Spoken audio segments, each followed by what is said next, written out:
Deendayal port authority કંડલાએ ઐતિહાસિક સીમાચિહ્ન હાંસલ કર્યું। નાણાકીય વર્ષ 2024-25 માટે કાર્ગો હેન્ડલિંગમાં 150 MMTનો આંકડો પાર કર્યો।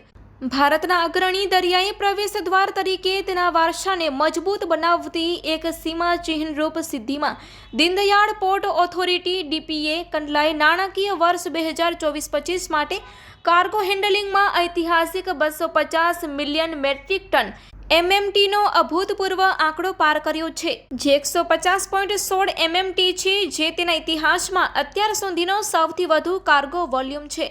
શ્રેષ્ઠ પરફોર્મર અત્યાર સુધીના સૌથી વધુ કાર્ગો થ્રુપુટ સાથે અગ્રણી અજોડ વૃદ્ધિ વાર્ષિક ધોરણે 13% વૃદ્ધિ દર હાંસલ કર્યો, જે તમામ મુખ્ય બંદરોમાં સૌથી વધુ છે।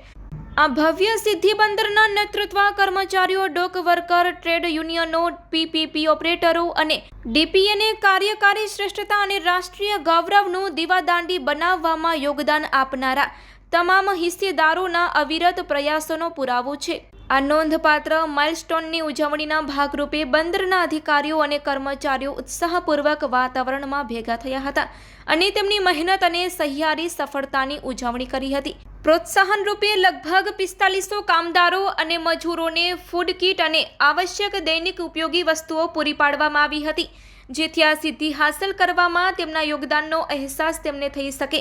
તદુપરાંત અહીં બંદર પરના તમામ કામદારો અને રોજમદારો માટે ભોજનની પણ વ્યવસ્થા કરી સર્વ સમાવેશ અને સૌહાર્દની ભાવના જોવા મળી હતી।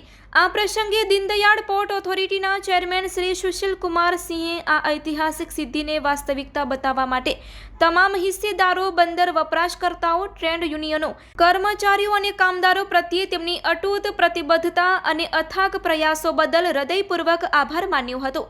વડાપ્રધાન શ્રી નરેન્દ્રભાઈ મોદીના નેતૃત્વ અને માર્ગદર્શનમાં મળેલી આ સિદ્ધિ માત્ર એક આંકડો નથી, તે આપણી ભાગીદારીની તાકાત, આપણા લોકોના સમર્પણ અને દીનદયાળ પોર્ટ ઓથોરિટીની અમર્યાદિત સંભાવનાને પ્રતિબિંબિત કરે છે। સાથે મળીને આપણે ભારતના દરિયાઈ વિકાસના ભવિષ્યને આકાર આપી રહ્યા છીએ। આ પહેલ વડાપ્રધાન શ્રી નરેન્દ્રભાઈ મોદીના વિકસિત ભારત 2047 વિઝન પ્રત્યે DPAની પ્રતિબદ્ધતાને પ્રતિબિંબિત કરે છે અને ભારતના દરિયાઈ અને આર્થિક વિકાસમાં એક મહત્વપૂર્ણ સ્તંભ તરીકે તેની ભૂમિકાને મજબૂત બતાવે છે। નવા નાણાકીય વર્ષમાં પ્રવેશતાની સાથે જ દીનદયાળ પોર્ટ ઓથોરિટીએ સિસ્ટમ સુધારણાના પરિવર્તનશીલ ધ્યેય પર નજર રાખી છે, જેમાં સમગ્ર બોર્ડમાં કાર્યકારી ક્ષમતા વધારવા પર વ્યૂહાત્મક ધ્યાન કેન્દ્રિત કરવામાં આવ્યું છે। આ પહેલના કેન્દ્રમાં બર્થિંગ ઓન અરાઇવલ હાંસલ કરવાનો મહત્વાકાંક્ષી લક્ષ્યાંક છે, જેથી ખાતરી કરી શકાય કે જહાજોને બંદર પર પહોંચતા પહેલા રાહ જોવાનો સમય ન આવે। આ સિમલેસ બર્થિંગ વ્યૂહરચના બંદરની ઉત્પાદકતામાં નોંધપાત્ર વધારો કરશે, જહાજોના ટર્ન અરાઉન્ડ સમય ઘટાડશે અને કાર્ગો ખાલી કરવાની પ્રક્રિયાઓને ઝડપી બનાવશે। આ પ્રયાસો સાથે DPA ફક્ત તેની સિસ્ટમોનું આધુનિકીકરણ જ નહીં, પરંતુ ભવિષ્ય માટે તૈયાર દરિયાઈ ભારતના વિઝન સાથે પણ સંરેખિત થઈ રહ્યું છે। ભારત સરકારના ગ્રીન હાઇડ્રોજન મિશનને અનુરૂપ બંદરો, શિપિંગ અને જળમાર્ગ મંત્રી શ્રી સર્બાનંદ સોનોવાલે તાજેતરમાં કંડલા ખાતે 1 મેગાવોટ ગ્રીન હાઇડ્રોજન પ્લાન્ટની સ્થાપના માટે ભારતના પ્રથમ સ્વદેશી ઇલેક્ટ્રોલાઇઝરને લીલી ઝંડી આપી હતી, જે ટકાઉ બંદર કામગીરીમાં એક મોટી છલાંગ છે। ગ્રીન પહેલ હેઠળ દીનદયાળ પોર્ટનું centre of excellence for green hydrogen and biomethanol એવી અત્યાધુનિક સુવિધા છે, જે હાઇડ્રોજન આધારિત ઇંધણના સંશોધન, વિકાસ અને મોટા પાયે અમલીકરણને ચલાવે છે। અત્યાધુનિક ટેકનોલોજી અને વિશ્વ કક્ષાના માળખાગત સુવિધા સાથે આ કેન્દ્ર વ્યાપક પ્રમાણમાં ઉપયોગી બનશે। રૂપિયા 30,000 કરોડનો મેગા શિપ બિલ્ડિંગ પ્રોજેક્ટ આ પ્રદેશને વૈશ્વિક દરિયાઈ પાવર હાઉસમાં પરિવર્તિત કરવા માટે તૈયાર છે।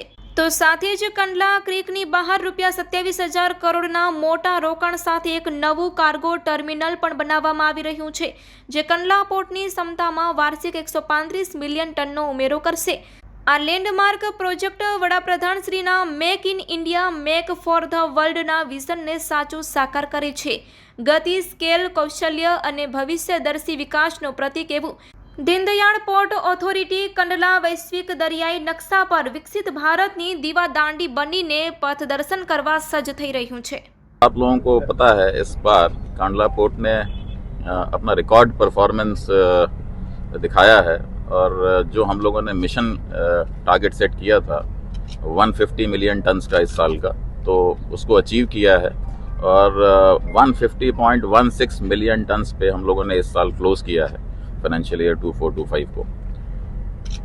पिछले साल का आप लोगों को जो फिगर था वो बता दें, वो करीब 132.5 मिलियन टन्स था। तो हम लोगों ने यहाँ पे इस साल 13% की year on year growth register की है, जो कि एक बहुत बड़ा जंप है as compared to other major ports of the country. बाकी मेजर पोर्ट्स जो देश के हैं वो 5 या 6% के आसपास ही उन्होंने ग्रो किया है, बट कांडला पोर्ट ने 13% की ग्रोथ रजिस्टर की है, जो अपने आप में एक बहुत बड़ा रिमार्केबल परफॉर्मेंस है। और इसके लिए जो हमारी टीम है, जिसमें ऑफिसर्स हैं, यहाँ के जो मजदूर भाई बहन हैं, और जो पोर्ट यूजर्स हैं, जो स्टेक होल्डर्स हैं, एक्सपोर्टर्स इंपोर्टर्स हैं, शिपिंग एजेंट्स हैं, कस्टम एजेंट्स हैं, और हमारे जो सिस्टर ऑर्गेनाइजेशंस हैं यहाँ पे, उनका बहुत बड़ा कंट्रीब्यूशन है। ये हम लोगों ने जो परफॉर्मेंस ली है ये एग्जिस्टिंग इंफ्रास्ट्रक्चर से ली है। बड़ी बात ये है कि इसमें कोई हम लोगों ने अभी इमीडिएटली कोई इंफ्रास्ट्रक्चर में कैपेसिटी ऐड नहीं की, कोई मैकेनाइजेशन या ऑटोमेशन अभी नहीं हुआ था, बट जो एग्जिस्टिंग इंफ्रास्ट्रक्चर है, जिसको बोलते हैं स्वेटिंग ऑफ एसेट्स, तो जो हमारे एसेट थे उसमें जो कैपेसिटी अभी भी अनलॉक नहीं हो रही थी, उसको हम लोगों ने अनलॉक किया है। और प्रोसेस जो सबसे बड़ा फैक्टर रहा है वो इसको प्रोसीजर्स को यूजर फ्रेंडली बनाना, यूजर्स की बात सुन करके जो प्रोसेस में चेंजेस करने थे वो किए गए। और सबसे बड़ी जो चीज थी, जो अपने ऑनरेबल प्रधानमंत्री प्राइम मिनिस्टर साहब बोलते हैं कि स्पीड और स्किल, 3 एस की बात करते हैं, स्पीड, स्किल एंड स्केल। तो जो डिसीजन यहाँ पे लिए गए पोर्ट यूजर्स से सजेशंस लेकर के, इनपुट्स लेकर के, उसमें स्पीड जो इम्प्लीमेंटेशन की थी वो बहुत फास्ट की, क्योंकि हम लोगों के पास समय कम था, 7 महीने बचे थे इस साल के। तो हम लोगों ने डिसीजंस बहुत फास्ट लिए, जो भी यूजर्स ने कहा उसको फेस वैल्यू पे एक्सेप्ट किया, उन पे ट्रस्ट किया कि जो वो बता रहे हैं सही बता रहे हैं, और उसका रिजल्ट हम लोगों को देखने को मिला। जो कार्गो वॉल्यूम्स ग्रो किए हैं वो मार्वेलस ग्रोथ हुई है, एक्सपोनेंशियल ग्रोथ हुई है, और जो इस देश में सबसे ज्यादा है, जो ईयर ऑन ईयर ग्रोथ है, जैसा मैंने बताया 13% से ग्रो किए हैं। तो ये तो इस साल की परफॉर्मेंस रही। अब जो नए साल में जो आज से अब जो नया वर्ष शुरू हुआ है, इसमें हम लोगों का फोकस जो है और भी जो कैपेसिटी बची हुई है एग्जिस्टिंग इंफ्रास्ट्रक्चर में, उसको भी अनलॉक करने की है। और उसका एक सबसे बड़ा तरीका जो समझ में आता है वो वेसल्स को बर्थिंग ऑन अराइवल की फैसिलिटी देना टू द एक्सटेंट पॉसिबल। जो आइडियल सिचुएशन है कि जो वेसल आता है वो जैसे ही आता है उसको उस बर्थ पे लगा दिया जाए, जिससे कि वो वेट ना करे, डिले ना हो, वो डैमेज ना पे करे। तो ये हम लोग अब कोशिश करेंगे कि किस तरह से अपने सिस्टम को इस तरह से रीअलाइन करें, रीट्यून करें कि जो वेसल्स आते हैं उनको कम से कम वेटिंग टाइम के साथ वो बर्थ मिल जाए, जिससे कि उनका ऑपरेशन शुरू हो सके। और इससे 3 चीजें होंगी। सबसे बड़ी चीज ये होगी कि vessel turn around time improve होगा, उससे इसी कैपेसिटी में हम लोग ज्यादा वेसल्स ले पाएंगे। नंबर 2, उनके ऊपर क्योंकि डैमेज की कॉस्ट कम होगी, तो जो कॉस्ट ऑफ लॉजिस्टिक्स है, जो कॉस्ट ऑफ जो अल्टीमेटली कस्टमर पे लोड होती है वो कम होगी, और सप्लाई चेन की जो विजिबिलिटी है वो इम्प्रूव होगी। उनको अगर पता होगा कि हमें ज्यादा वेट नहीं करना है तो उनमें ज्यादा कॉन्फिडेंस आएगा, और ये पोर्ट जो है पोर्ट ऑफ प्रेफरेंस बन जाएगा इंडिया में। ये मेजर पोर्ट्स में ये this will be a leader port, जिसमें लोग खुद हो करके यहाँ कॉल करने की वो प्रेफर करेंगे। और ये इस साल का हम लोगों का ऑब्जेक्टिव रहेगा। इसमें थोड़े बहुत जो इंफ्रास्ट्रक्चर में इंप्रूवमेंट्स होंगे वो करे जाएंगे, जो प्रोसेस में इंप्रूवमेंट होगा वो किया जाएगा, और यूजर फ्रेंडली और बनाया जाएगा। अभी भी बहुत से बॉटलनेक्स हैं, उन बॉटलनेक्स को आइडेंटिफाई करके फास्ट ट्रैक इम्प्लीमेंटेशन होगा और उसको यूजर के लिए और अच्छा किया जाएगा, जिससे कि ज्यादा से ज्यादा शिप्स यहाँ कॉल करें। तो ये हम लोगों का अभी प्लान है।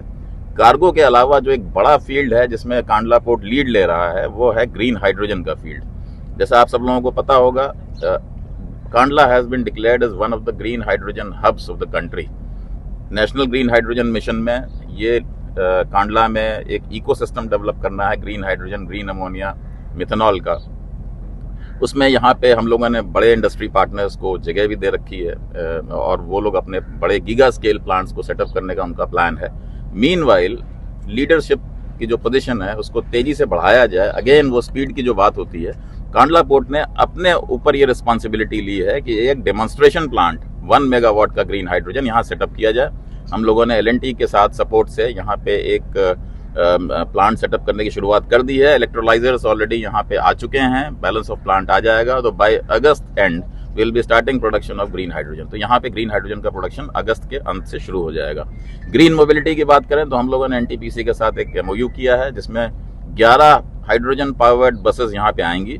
तो डीजल बसेस हटेंगी और वो हाइड्रोजन से चलने वाली बसेस यहाँ पे चलेंगी, तो वो ग्रीन मोबिलिटी को ऐड करेगा। जो मैरीटाइम सेक्टर में डीकार्बनाइजेशन का अपने माननीय प्रधानमंत्री जी का विजन है, उसको यहाँ इंप्लीमेंट किया जाएगा।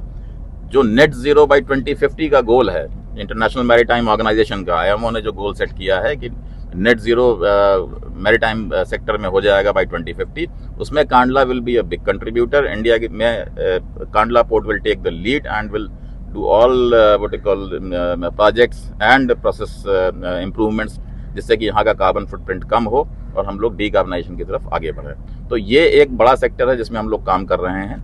तीसरा ये है कि जो रॉटरडैम सिंगापुर का ग्रीन कॉरिडोर है, जिसमें बड़े वेसल्स चलेंगे, और प्रोजेक्टेड जो सिनेरियो है वो ये है कि बाय 2030 करीब 200 वेसल्स जो मिथनॉल कंपैटिबल होंगे वो इस कॉरिडोर में चलेंगे सिंगापुर से रॉटरडैम के बीच में।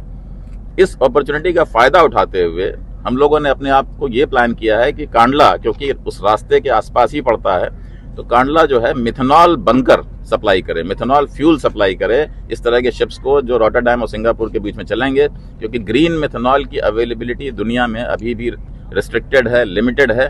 तो लोग ढूंढेंगे कि मिथनॉल कहाँ मिलता है। हम लोग अपने आप को इस अपॉर्चुनिटी का फायदा लेते हुए we are trying to position ourselves as a methanol bunker point for this corridor. उससे क्या होगा कि ये पहला पोर्ट बन जाएगा इंडिया का जो किसी भी ग्रीन कॉरिडोर में, ग्रीन शिपिंग कॉरिडोर में जो 60 के आसपास कॉरिडोर्स अनाउंस हुए हैं, उसमें से हम लोग भी उस किसी एक कॉरिडोर में फीचर करेंगे।